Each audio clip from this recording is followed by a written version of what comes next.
Bonjour tout le monde, nouvelle vidéo aujourd'hui avec Laurent, alumni de la BBS, voilà, encore un, vous avez l'habitude maintenant, on vous fait régulièrement des vidéos avec des personnes qui sont passées par l'école. Donc Laurent, lui, était dans la première promo de la BBS, hein, donc c'était premier semestre 2023. Et donc, bah, il va nous parler aujourd'hui de son expérience de formation à la BBS et de ce qu'il fait et de ce qu'il fait depuis à Hong Kong, puisque tu es à Hong Kong depuis une vingtaine d'années, je crois. Bah, de toute façon, je vais te laisser te présenter et justement nous expliquer ça. Ouais, bah écoute Nathan, bah, merci déjà pour l'opportunité. J'ai un grand plaisir de te retrouver, de pouvoir faire un catch-up et de discuter, hein, parce que Dieu sait que le Web3 c'est intéressant et aussi ce que vous faites forcément à la BBS. Donc moi, alors vite fait, donc Laurent Keller, ça fait depuis 20 ans, comme tu dis, enfin l'année prochaine, que je suis en Asie. J'étais initialement pas dans la tech, hein, ce qui expliquera aussi un peu le pourquoi de la BBS à l'époque. Donc moi, j'étais toujours dans les métiers traditionnels et en 2019, je voulais passer dans la tech. Alors, j'ai eu la chance de cofonder une boîte, une société de biotech qui est toujours mon activité principale avec un ami à moi. Donc on a commencé en 2019, mais en 2020, là, je tombe sur le monde magnifique de la blockchain et des cryptos. Et je me rends compte ce que c'est que la blockchain en termes de technologie. Et là, je me suis dit, j'ai eu une révélation et je me suis dit, mais c'est fou parce que la puissance de l'outil, ça peut vraiment rebattre les cartes, ça peut vraiment avoir un impact majeur sur le monde et faut mettre en avant la blockchain. Alors bien sûr, à l'époque, bah, même si ce n'était pas il y a si longtemps, c'était encore, je trouve, peut-être trop crypto-natif. Il y avait beaucoup de choses qui n'étaient peut-être pas pour le grand public. Et, euh, et pour moi, c'était clairement voilà, la blockchain, c'est quelque chose qui doit s'appliquer dans la vie de tous les jours et c'est un peu ma mission, mon inspiration depuis le début. Et donc les années passent et donc tous les jours, je passais du temps, tu sais, à regarder tous les YouTubers parce que j'ai appris beaucoup de choses, bon, pas que sur l'analyse technique, mais aussi sur les projets. J'ai suivi beaucoup, notamment à l'époque, c'est Iril, quand il commençait, où il faisait des super contenus sur les projets. Et pour comprendre vraiment qu'est-ce que c'était la blockchain, comment elle était utilisée à la fois sur la techno, mais sur les cas d'utilisation. Et, euh, et je lisais aussi pas mal de choses et je me disais, plus j'avançais, plus je me disais, il faut vraiment que je fasse quelque chose dedans. Et en fin 2022, c'était en décembre, je me souviens, je me suis dit, bon, alors, il faut que je lance quelque chose. Mais qu'est-ce que je vais faire? J'avais aucune connaissance. Et c'est là où je me suis dit, il faut que je me forme. Et pour moi, c'était une évidence, n'ayant pas de background scientifique ou en IT où hein, j'étais pas du tout, j'avais aucune connaissance. Je savais ce que c'est de monter des boîtes, des startups et tout, mais il manquait ce côté vraiment, euh, on va dire tech qui est spécifique à la blockchain. Donc j'ai commencé par faire un premier programme, c'était à Oxford, parce que enfin, le truc classique, bon, j'ai eu la chance d'être accepté. Après, je pense que c'était pas très difficile. C'était le Blockchain Strategy Programme de Oxford. Donc je crois que c'était 6 semaines. C'était en début d'année 2023. C'était plus théorique. Après, c'était bien, ça remet un peu les bases. Et puis c'était surtout sur les cas d'usage, applicabilité de la blockchain. Donc c'était pas mal pour se mettre en jambe. Et au même moment, justement, j'étais tombé via une chaîne YouTube sur la BBS. Et quand j'ai vu que c'était bon, l'écosystème Pirates Lab, que je connaissais déjà, forcément, parce qu'il y avait pas mal de projets qui faisaient parler d'eux, hein, que ce soit Dogami ou autre, à l'époque en tout cas. Et là, je me suis dit bon, ça a l'air top. Et j'ai pas, sans vraiment regarder, enfin, si j'ai vu, il y avait une plaquette avec vous mettiez les contenus et tout. Et je me suis dit, c'est complet. Et je me suis dit, écoute, vas-y, on y va. De toute façon, ça tombait pile poil. J'ai fini ma formation. C'était 6 semaines, donc en janvier, je ne sais plus quand c'était, mais en gros, ça finissait à Oxford fin février. Et vous commenciez en mars, c'était en mars, fin mars, je crois. Si je me souviens même il y a peut-être quelques jours ou début avril, donc j'ai vraiment pu enchaîner.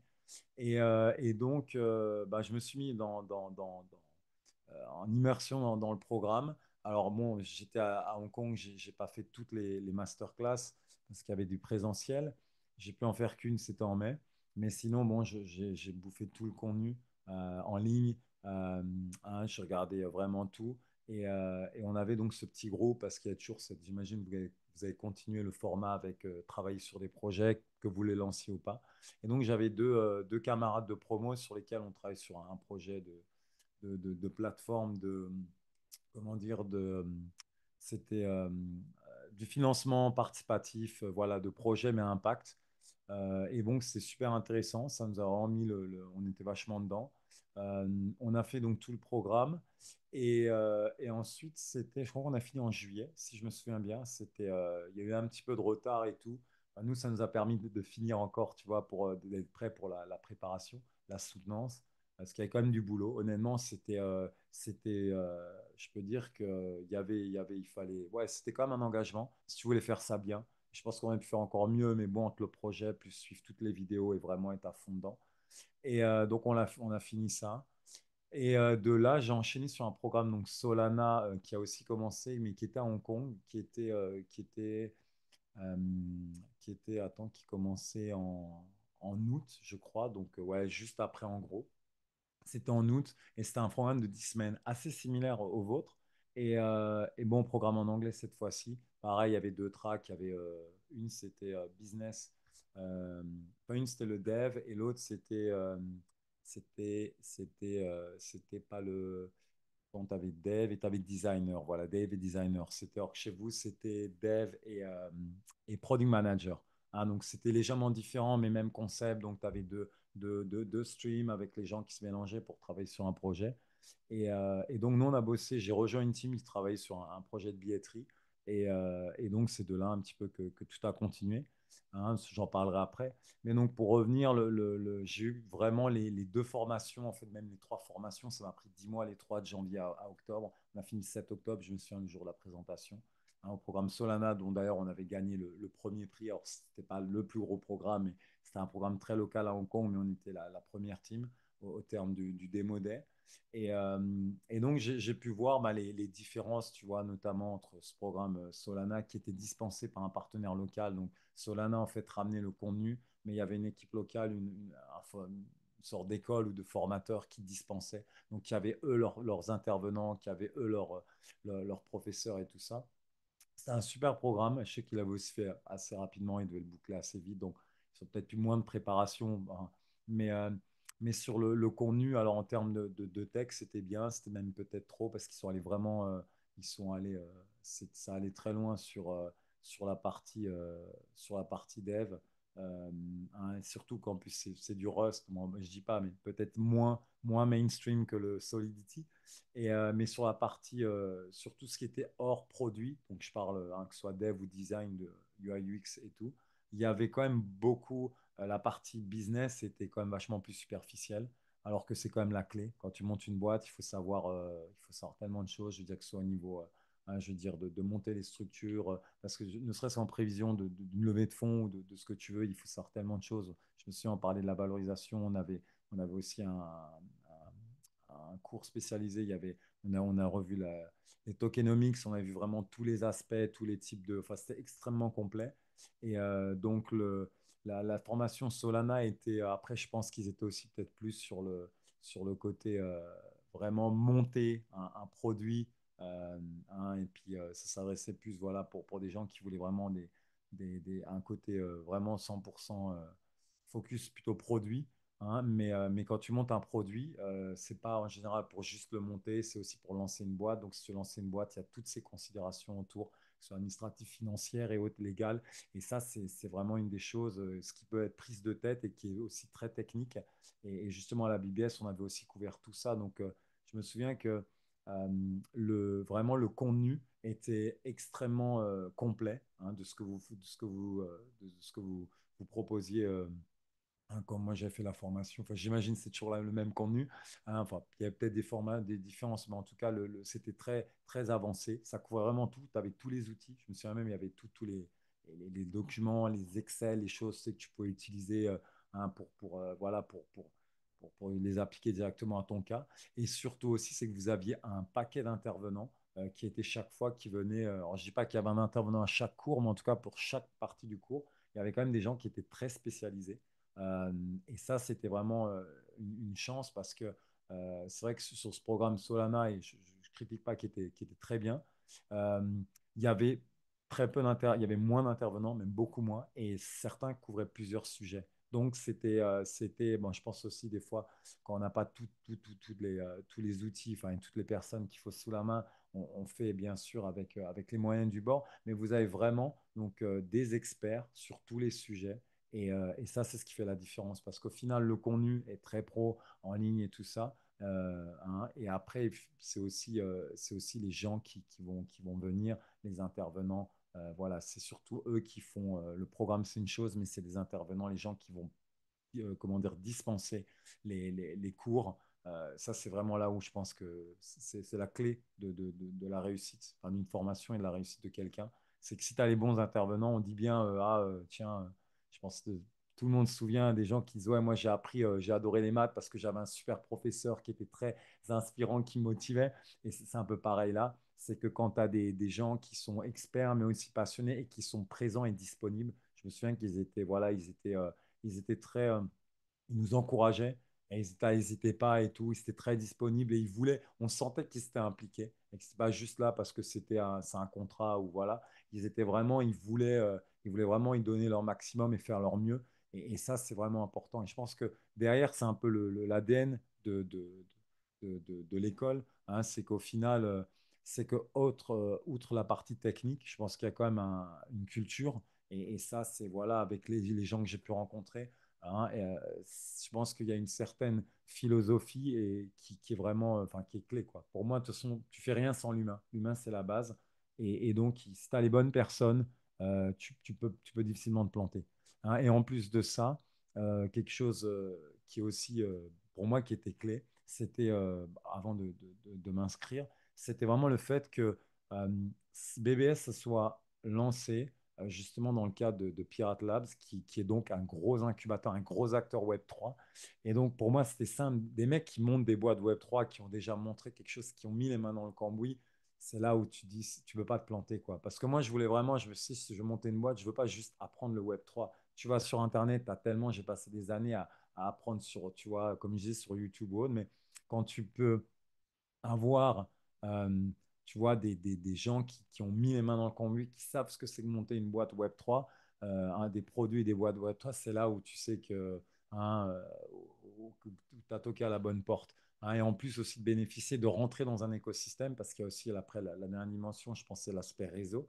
Et quand tu regardes les boîtes hein, et tous les gens qui gravitent autour, que ce soit en termes de partenaires, d'investisseurs ou autres, vous avez quand même une sacrée liste de gros calibres, j'ai envie de dire, tu vois, qui sont autour de la BBS. Et ça, c'est juste, hein, c'est aussi, ça fait la différence. Parce que tu veux avancer dans ce business, il faut, comme dans n'importe lequel, tu dois avoir le soutien de l'écosystème. Enfin, il faut être connecté. Même si tu n'es pas connecté, ça ne veut pas dire que tu n'y arriveras pas. Mais si tu es connecté, tu vas beaucoup plus vite. Et ça t'ouvre des portes. Et puis, et si c'est un accélérateur. Donc, être dans un écosystème comme ça, pour moi, c'était vraiment hein, l'idéal. Et il y a eu un avant et un après. Parce que forcément, en arrivant à la formation de Solana, je ne dis pas que c'était les doigts dans le nez, mais j'étais vachement plus à l'aise. Et je pense que c'est aussi ce qui nous a permis, avec moi et mon équipe, de gagner le programme parce que j'étais déjà très préparé, tu vois. Et ça, si j'avais pas fait la BBS, je sais pas si on aurait, tu vois, on n'aurait peut-être pas fait la différence parce qu'on n'avait pas spécialement la meilleure team ni le meilleur projet, mais je pense qu'on a su bien travailler sur appliquer la méthodologie. Et ça, c'est important, tu vois. Et c'est vrai que bah, le jour du démo dev, ça a dû jouer parce que bon, on est sorti premier. Et je le sentais un petit peu lorsque la journée se passait, parce que justement, je savais, j'avais déjà les critères sur lesquels hein, tu pouvais avoir des. Et je me suis dit, on n'est pas trop mal. Et quand ils ont dit qu'on allait gagner, je me suis dit, bon, ben voilà, c'était un petit peu. Et voilà, c'était un petit peu, comment dire, Une pas une confirmation. évidence, mais voilà, et ça, je pense pas on aurait pu gagner parce que j'avais pas le même niveau de préparation. Et ça, c'était sur la partie, hein, sur les mois que j'ai fait à la BBS. Donc voilà un petit peu mon expérience. Enfin, je sais pas après si tu as des questions précises sur si tu veux, parce que je me suis encore relativement bien, c'était pas, il n'y a pas si longtemps, hein, sur ben, mon expérience. Mais en tout cas, c'est ce que je peux résumer. Ouais, bah, Voilà, on attend. peut- maintenant, du coup, parle-nous peut-être de ce de ce fameux projet donc sur lequel tu travailles toujours hein, Ouais, enfin, le projet est accéléré, hein, c'est ça, tu vas nous en parler. ouais, Et donc, alors, c'est le même projet que celui que vous avez présenté en fin de formation Solana? c'est exactement le même, Ok, avec le même nom, parce que le nom, on hésitait, mais bon, enfin après, voilà, ça peut être pour le moment. De toute façon, on travaille vraiment en mode, on est en stealth, comme on dit, hein, donc on est en mode, on est sous les radars, on n'a pas de, voilà, on ne veut pas communiquer, parce que bon, déjà, on ne savait pas où on allait. Mais c'est simple, c'est que dès qu'on a fini le- dès qu'on a eu le premier prix, moi tout de suite je me suis dit, alors déjà resituer un peu dans le contexte, il y avait plusieurs projets qui étaient disponibles à choisir ou des projets, on peut venir avec des projets libres. Et une fille avait en fait choisi de faire, une fille qui travaille dans l'industrie de l'événementiel avait choisi de travailler sur la billetterie parce qu'il y a beaucoup de problèmes, que ce soit à Hong Kong ou dans beaucoup d'endroits, je pense que tout le monde connaît, hein, que ce soit entre le scalping, la fraude, qui sont vraiment des gros problèmes. Et elle était venue avec ça, et comme je n'avais pas spécialement d'idées, je me suis dit, tiens, je vais rejoindre une des équipes. Et quand j'ai vu cette billetterie, euh, je me suis dit, là, il y a vraiment, il y a un cas de figure que tout le monde connaît, tout le monde a déjà acheté un billet, tout le monde a déjà allé à un concert, et il y a un très gros marché. Et je me suis dit, c'est comme un peu les programmes de fidélité ou toutes ces choses-là. C'est peut-être des vieux cas de figure. Et c'est pas super sexy par rapport à tout ce que tu trouves sur la Web3 maintenant, où tu as tellement hein, de projets fous et des choses vraiment, même en termes de techno, qui sont dingues. Mais je me suis dit, c'est peut-être par là qu'il faut commencer. Et je me souviens qu'à l'époque, il y avait déjà des projets de billetterie en Web3, enfin décentralisés. Mais je pense que la tech n'était pas encore, il n'y avait pas encore les outils qu'il fallait. Et donc là, on était donc en fin 2023, et il y avait quand même pas mal de nouveautés. Et, euh, et donc, je me suis dit, bon, alors, je vais dans cette équipe. Finalement, on a perdu la moitié de l'équipe quasiment tout le long du programme, enfin, le truc classique. On a perdu la fille en question, là, qui était la project lead. Et c'est pour ça que je me suis dit, il faut absolument, on va continuer, on a commencé, on ne va pas s'arrêter. Donc, j'ai repris le projet. Et j'ai dit, bon, alors, avec l'équipe, on va jusqu'au bout, on fait la présentation, on essaie de faire une petite démo, même si c'était vraiment bidon. Mais au moins, ça donnait une idée de où on voulait aller. On a gagné. Et là, je me suis dit, écoute, peut-être que là, il y a un truc à jouer. Donc, on va continuer. Et figure-toi qu'on a eu un timing assez, ou une chance, enfin, il y a une sorte de, peut-être c'est le destin ou autre, en janvier. Donc, c'était en décembre, non, c'était en octobre qu'on a fini. Et en novembre ou en décembre, j'ai vu qu'il y avait le gouvernement, enfin, à Hong Kong, il y a un incubateur, enfin, ouais, un parc tech qui s'appelle Cyberport, dédié à tout ce qui est IT et tout ça, donc bah, AI la fintech, le Web3, qui lançait un financement pour faire une POC, donc une proof of concept, hein, une preuve de concept, qui voilà sur un Web3. Et il y avait 2 ou 3 mois, je sais que c'était le 29, parce que l'année dernière, il me semble que c'était une année bissextile où tu avais t'avais un 29 février, hein, si je me trompe, si je me souviens bien. Donc la date de dépôt, c'était le 29 février. Et donc, il fallait que tu aies un projet, bien sûr, mais il fallait un sponsor qui soit dans l'industrie. Enfin, il y a différentes choses. On a dû chercher le sponsor, enfin bon. Et donc, j'étais un petit peu à la bourre. J'ai fait le dépôt le dernier jour, le 29 février. Et je me souviens que le 30 avril, donc 2024, ils m'ont appelé pour me dire que voilà, c'était bon, on était éligible et qu'il fallait commencer, qu'on avait 4 mois. On a commencé, on a signé le papier le 13 mai, et on avait donc 4 mois pour en fait travailler sur la POC. Et le budget qu'ils nous donnait, on avait l'équivalent de 20 000 $. Donc on a pu bosser sur une POC qui était sympa. Après, il manquait forcément des choses, mais au moins on a pu, euh, on a pu on va dire, continuer, présenter ça. Et au début, j'avais un focus vraiment sur, tu sais, sur l'utilisateur, me dire que les gens qui achètent des tickets, c'est vraiment eux dont j'ai besoin. Donc, j'ai fait pas mal de bêta testing avec des gens, tu sais, en vidéo, avec, voilà, tu les laisses naviguer, tu leur poses des questions et tout. On a eu des super retours. Et finalement, je suis allé après voir des pros pour me dire, ouais, super, les, si on a des utilisateurs qui sont chauds pour utiliser la plateforme, on aura on aura un levier à convaincre des professionnels. Parce que dans nos projets, l'idée, c'est vraiment de tokeniser, tu vois, des tickets. Donc, on ne fait pas directement la billetterie, on a une solution technologique qui utilise la blockchain. L'idée, c'est vraiment de tokeniser des tickets. Donc, on est intégré à des plateformes, on récupère les données, on tokenise donc sous forme de NFT, enfin, voilà, sans être entrer trop dans les détails, mais l'idée, c'était ça. Et donc, on allait voir les sociétés, notamment de billetterie, tout ce qui est ticketing, en premier, parce que c'était les premiers concernés. Et en fait, là, je me suis dit, je me suis un peu tombé les nues. Je me suis dit, ah bah merde, on n'a pas compris ce que c'était le ticketing. Et, euh, et je me suis dit, ouais, c'est quand même plus compliqué que ça. Il y a pas mal de choses qui nous ont échappé. Et je me suis dit, écoute, c'est simple, on n'est pas un B2C parce qu'en fait, on est entre des pros, que ce soit des organisateurs, même des venues, si tu parles de stades, de musées et autres, qui ont des besoins pour de la billetterie et des utilisateurs. Et donc, on est plutôt dans du B2B2C. Donc, il faut vraiment pas négliger l'aspect. Pour moi, c'était focus, tu vois, bah, l'utilisateur. Mais on a deux utilisateurs en gros parce qu'on a aussi les pros de l'industrie, tout ce qui est professionnel de la billetterie, de l'événementiel.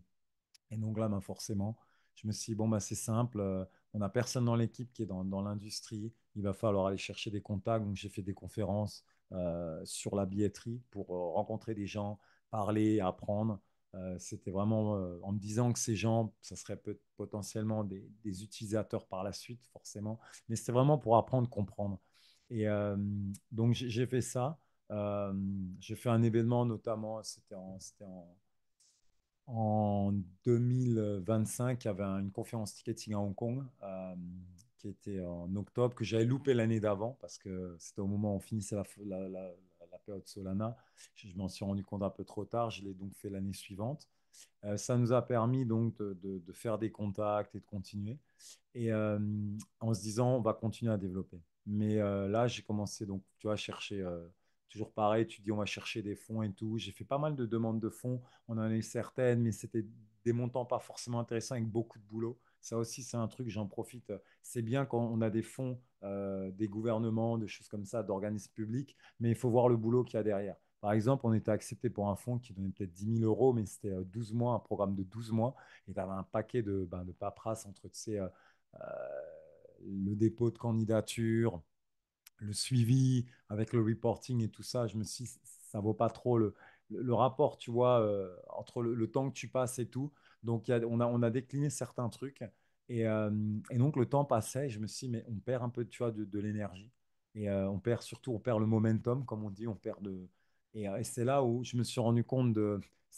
On continuait à parler du projet, à soumettre un petit peu, à avoir des feedbacks. Mais il y a un moment, en fait, tu te dis, tu ne peux pas que développer et te dire, parce que je sais pas où tu vas, ça sert à rien de développer, parce qu'au final, c'est du temps et de l'argent. Mais faire demander que des feedbacks en se disant, je vais préparer un truc sur le papier qui soit parfait, c'est pas réaliste non plus. Et c'est là où je me suis dit, je me suis rendu compte qu'il fallait faire les deux. Et donc, en milieu d'année, là, j'ai dit, on va relancer une phase de développement. Moi, je vais la financer, on va continuer à développer.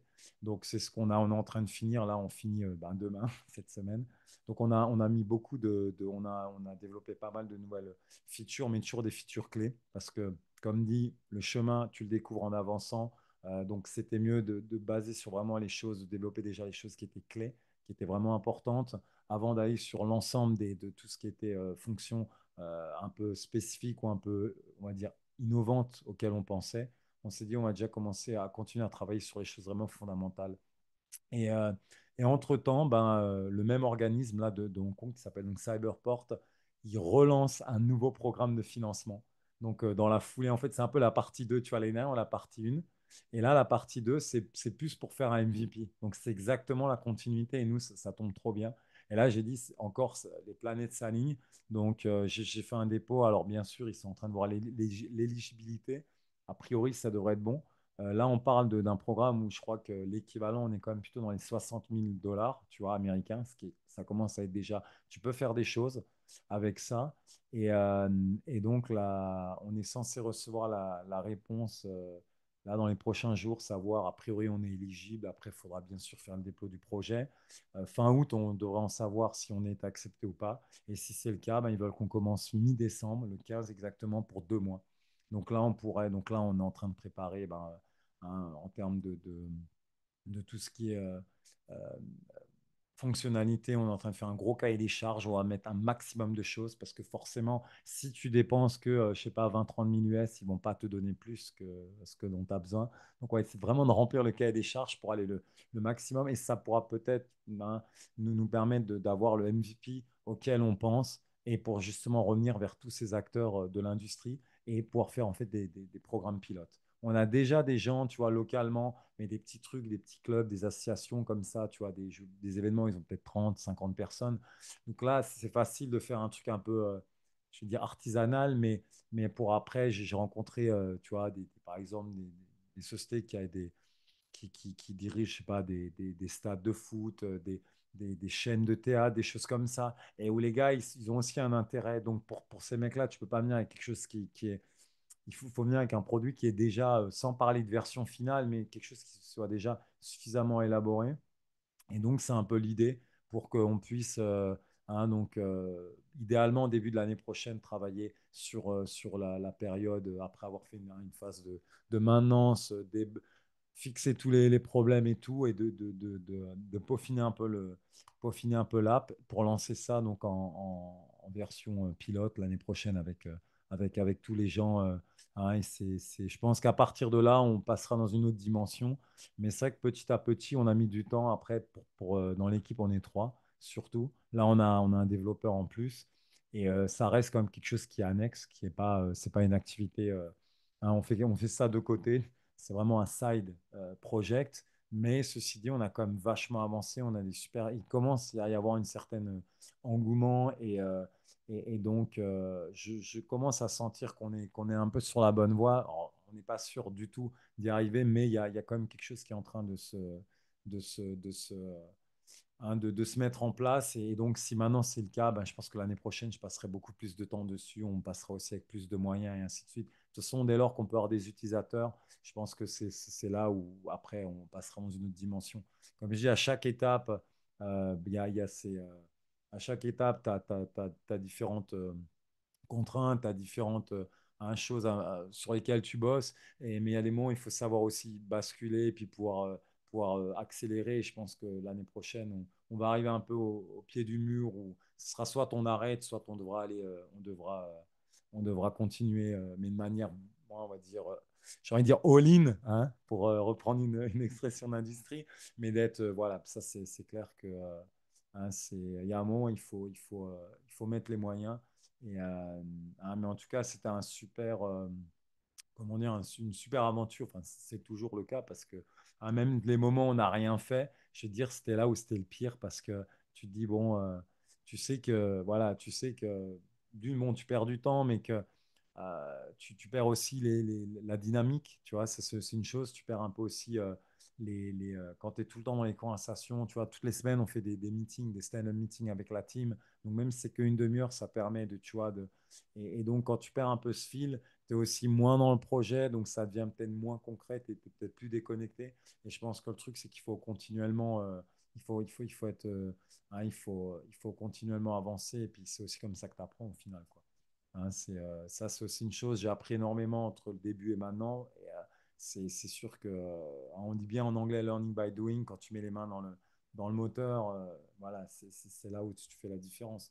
Donc, et ça, pourquoi dire ça? Parce que je pense que peu importe le background qu'on a, si on a un minimum de base et de formation, comme moi j'ai dit après passer à la BBS, c'est que si on veut faire un truc, si on a une opportunité, j'ai eu cette opportunité, hein, après il y a d'autres, hein, il ne faut pas juste forcément faire un programme et prendre le même projet, ça peut être très bien avec des amis, avec n'importe quoi. Tu peux rencontrer des gens à des événements, tu peux trouver ça en ligne, des mecs qui cherchent, qui disent, ah tiens, je travaille, j'ai une idée, est-ce que vous voulez. Il y a toujours des opportunités, mais une fois après que tu dis, bon, ben, tiens, ça a l'air de correspondre à ce que je veux, il ne faut pas trop réfléchir et il faut vraiment, il faut se lancer. C'est vraiment la clé, il faut mettre faut vraiment, faut mettre, voilà, faut mettre la main à la pâte, il faut y aller, et puis le chemin, tu le découvres en avançant, c'est là où tu apprends, et voilà, et puis s'il y aura pas tu peux pas venir avec une idée, et puis se dire, ok, j'ai un plan parfait, je vais le mettre même si tu as le plan parfait dès le départ et que tu as tout sur le papier, quand tu passeras à la pratique, de toute façon, il y aura un décalage, et puis tout ne rentrera pas dans les clous, il y aura des, il y aura des, il y aura des, il y aura, enfin, il y aura forcément des les problèmes. Et donc, au final, c'est ça, il faut vraiment mettre, il faut se lancer. Je pense que c'est le plus important. Voilà, c'est vraiment le truc que je tenais aussi à partager. Il y a pas de miracle au final.